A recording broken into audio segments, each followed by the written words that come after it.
ನಮಸ್ಕಾರ. ನಾನು ನಿಮ್ಮ ಭಾಗ್ಯನಾರಾಯಣ ಬೊಗ್ಗವರಪು. ನೀವು ನೋಡ್ತಾ ಇದ್ದೀರಿ ಸುದ್ದಿ ಸರ್ಕಲ್.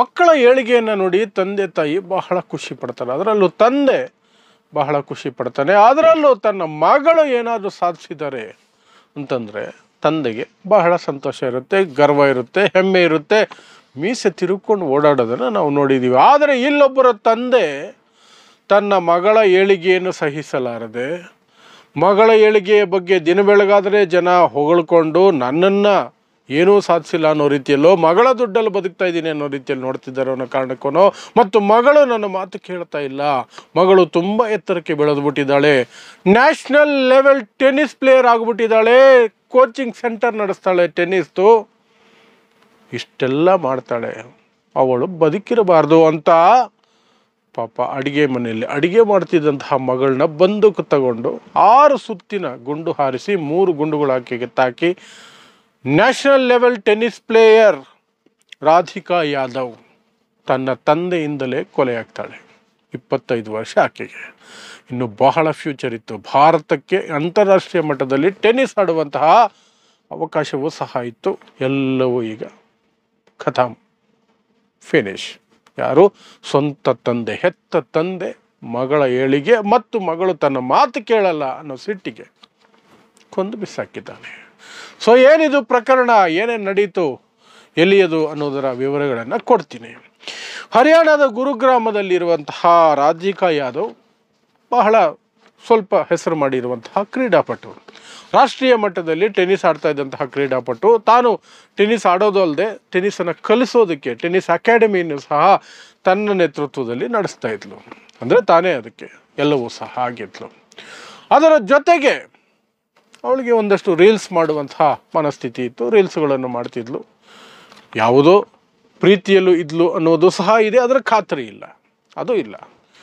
ಇದರ ನಡುವೆ ಆಕೆಯ ತಂದೆ ದೀಪಕ್ ಯಾದವ್, ಆ ಮನುಷ್ಯನಿಗೆ ಯಾವಾಗಲೂ ಒಂದು ಕೊರಗು. ಏನು ಕೊರಗು ಅಂದರೆ, ಊರಲ್ಲಿ ಎಲ್ಲರೂ ನಿನ್ನ ಮಗಳೇನು ಬರೀ ಸ್ಪೋರ್ಟ್ಸು ಅದು ಇದು ಅಂದ್ಕೊಂಡು ಆಡ್ಕೊಂಡು ಓಡಾಡ್ಕೊಂಡಿರ್ತಾಳೆ, ರೀಲ್ಸ್ ಮಾಡ್ಕೊಂಡಿರ್ತಾಳೆ, ನೀನು ನಿನ್ನ ಮಗಳ ಸಂಪಾದನೆಯಲ್ಲಿ ಬದುಕ್ತಾ ಇದೆಯಂತೆ.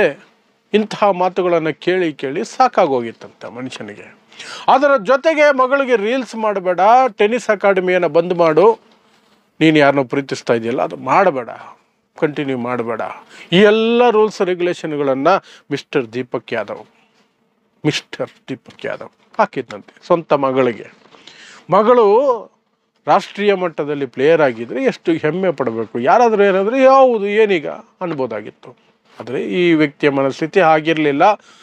ಸಂಪ್ರದಾಯವಾದಿ ಇರಬಹುದು, ಹರಿಯಾಣ ಬೇರೆ, ಹರಿಯಾಣದಲ್ಲಿ ಈ ಥರದ್ದಿರುತ್ತೆ. ಹೆಣ್ಣುಮಕ್ಕಳು ಹುಟ್ಟಿದ ತಕ್ಷಣವೇ ಅವರನ್ನು ಜೀವಂತ ಹೂತು ಹಾಕುವಂತಹ ನಿರ್ದಯ ಪದ್ಧತಿಗಳು ಅಲ್ಲಿ ಇವತ್ತಿಗೂ ಜೀವಂತ ಇದ್ದಾವೆ. ಹರಿಯಾಣದಲ್ಲಿ ಇವತ್ತಿಗೂ ಜೀವಂತ ಇದ್ದಾವೆ. ಅಂತಹ ಸನ್ನಿವೇಶದಲ್ಲಿ ಬೆಳೆದು ನಿಂತಿರುವ ಮಗಳು ರಾಷ್ಟ್ರೀಯ ಮಟ್ಟದಲ್ಲಿ ಬೆಳೆದಿದ್ದಾಳೆ. ಅವಳ ಬೆಳವಣಿಗೆನೇ ನನಗೆ ಅವಮಾನಕರವಾಗಿದೆ ಅನ್ನುವ ಮನಸ್ಥಿತಿ ಬರೋದು ದೊಡ್ಡ ವಿಚಾರ ಏನಲ್ಲ. ಈತನಿಗೆ ಆ ವಿಚಾರ ಬಂದುಬಿಟ್ಟಿದೆ. ಇದರ ನಡುವೆ ಕೆಲವು ವಿಚಾರಗಳು ಬರ್ತಿರೋದೇನು ಅಂದರೆ, ಮಗಳಿಗೂ ಸಹ ಗೊತ್ತಿತ್ತು ತಂದೆಯ ಅಸಹನೆ ತುಂಬ ಜಾಸ್ತಿ ಆಗ್ತಿದೆ. ದಿನ ಬೆಳಗಾದರೆ ನನಗೆ ಟಾರ್ಚರ್ ಕೊಡ್ತಿದ್ದಾರೆ, ಎಲ್ಲದಕ್ಕೂ ರೂಲ್ಸ್ ಮಾತಾಡೋದು, ಅದು ಮಾಡಬೇಡ, ಇದು ಮಾಡಬೇಡ, ಹೀಗೆ ಮಾಡಬೇಡ, ಹಾಗೆ ಮಾಡಬೇಡ, ಇಷ್ಟೊತ್ತಿಗೆ ಬರಬೇಡ, ಅಷ್ಟೊತ್ತಿಗೆ ಹೋಗಬೇಡ, ಅಲ್ಲೋಗ್ಬೇಡ, ಇಲ್ಲೋ, ಇಂಥವೇ ಇರ್ತಿತ್ತು ಅಂತ ತನ್ನ ಗೆಳೆಯರೊಂದಿಗೆ ಸಾಕಷ್ಟು ಬಾರಿ ಆ ಹುಡುಗಿ ರಾಧಿಕಾ ಯಾದವ್ 25 ವರ್ಷ ಆಕೆಗೆ ಹಂಚ್ಕೊಂಡಿದ್ಲಂತೆ. ರೀಲ್ಸ್ ಮಾಡಬೇಡ ಅಂತ ರಿಸ್ಟ್ರಿಕ್ಷನ್ ಹಾಕ್ತಾರೆ, ಟೆನ್ನಿಸ್ ಅಕಾಡೆಮಿ ನಡೆಸಬೇಡ, ಮುಚ್ಚಿಬಿಡು ಅದನ್ನಂತ ಹೇಳ್ತಾರೆ ಅಂತೆಲ್ಲ ಹೇಳ್ಕೊಂಡಿದ್ಲು. ಆದರೂ ಸಹ ಸ್ವಂತ ತಂದೆಯ ಜೊತೆಯಲ್ಲಿರುವಂತಹ ಮಗಳು ಸೇಫ್ ಫೀಲ್ ಮಾಡ್ತಾಳೆ. ಆದರೆ ಆ ಸೇಫ್ನೆಸ್ಸೇ ಈಗ ಆಘಾತಕಾರಿಯಾದಂತಹ ಪರಿಣಾಮವನ್ನು ಕೊಟ್ಟಿದೆ. ಅವಳು ಬೆಳಗ್ಗೆ ಎದ್ದು ತಿಂಡಿ ಮಾಡ್ತಿದ್ಲಂತೆ ಅಡುಗೆ ಮನೆಯಲ್ಲಿ. ಈತ ಅದೇನು ಬೆಳಗ್ಗೆನೇ ಏನು ಸಿಟ್ಟು ಬಂತೋ, ಯಾವ ಯೋಚನೆ ಬಂತೋ, ಯಾರ ಮಾತು ಅವನನ್ನು ಕೆರಳಿಸಿತ್ತೋ ಗೊತ್ತಿಲ್ಲ, ಸೀದಾ ಹೋದ, ಅಡುಗೆ ಮಾಡ್ತಿದ್ದವಳಿಗೆ ಶೂಟ್ ಮಾಡ್ದ. ಕೆಳಗಡೆ ಮನೆಯಲ್ಲಿದ್ದಂತಹ ಅವನ ತಮ್ಮ ದೀಪಕ್ ಯಾದವ್, ಅವನ ತಮ್ಮ ಓಡಿ ಬರ್ತಾನೆ ಶಬ್ದಕ್ಕೆ.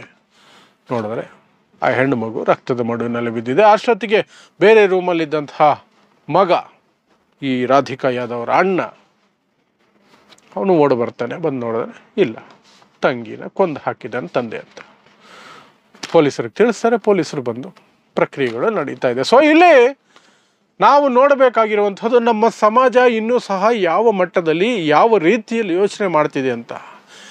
ಮಗಳ ಏಳಿಗೆಯಿಂದ ತನಗೆ ಅವಮಾನ ಆಗುತ್ತಿದೆ, ತಾನು ಮಗಳಿಗಿಂತ ಮೇಲೇನೇ ಇರಬೇಕು ಅನ್ನುವಂತಹ ಯೋಚನೆಯಲ್ಲಿ ಇನ್ನೂ ಜನರಿದ್ದಾರ. ಅದು ಸಹ ಒಂದು ಬಹಳ ವಿಷಾದಕರವಾದಂತಹ ಸಂಗತಿ. ಅದೇನೇ ಇರಲಿ, ಪ್ರತಿಭಾನ್ವಿತ ಟೆನ್ನಿಸ್ ತಾರೆ ಒಬ್ಬರು ರಾಷ್ಟ್ರ ಮಟ್ಟದಲ್ಲಿ ಆಡ್ತಾ ಇದ್ದಂತಹ ಟೆನ್ನಿಸ್ ಆಟಗಾರ್ತಿ ಈ ರೀತಿ ಹತ್ಯೆಯಾಗಿದ್ದು ಮಾತ್ರ ದುರಂತ. ಬಟ್ ನಮ್ಮ ದೇಶದಲ್ಲಿ ಇಂತಹ ದುರಂತಗಳು ಸಾಕಷ್ಟು ನಡೀತಾನೆ ಇರ್ತವೆ, ನಾವು ಸಾಕ್ಷಿ ಆಗ್ತಾನೆ ಇರ್ತೀವಿ. ಇದು ನಮ್ಗೆ ಅಭ್ಯಾಸ ಆಗೋಗಿದೆ. ಇದನ್ನು ಸಹ 4 ದಿನ ಚರ್ಚೆ ಮಾಡ್ತೀವಿ, ಆಮೇಲೆ ಬೇರೆ ವಿಚಾರಕ್ಕೆ ಹೋಗ್ತೀವಿ. ಯಾಕಂದರೆ ಇದಕ್ಕಿಂತ ಕ್ರೂರವಾದಂತಹ ಘಟನೆ ಅದನ್ನು ನಡೆದಿರುತ್ತೆ, ನಡೀತಾನೇ ಇರುತ್ತೆ.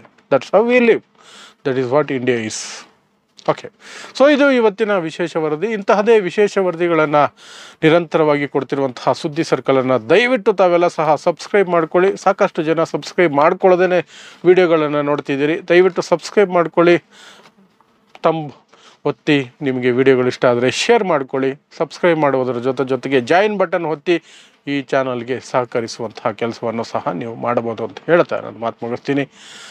ನಿರಂತರವಾಗಿ ವಿಶೇಷ ವರದಿಗಳಿಗಾಗಿ ಸುದ್ದಿ ಸರ್ಕಲ್ ನೋಡ್ತಾ ಇರಿ. ನಮಸ್ಕಾರ.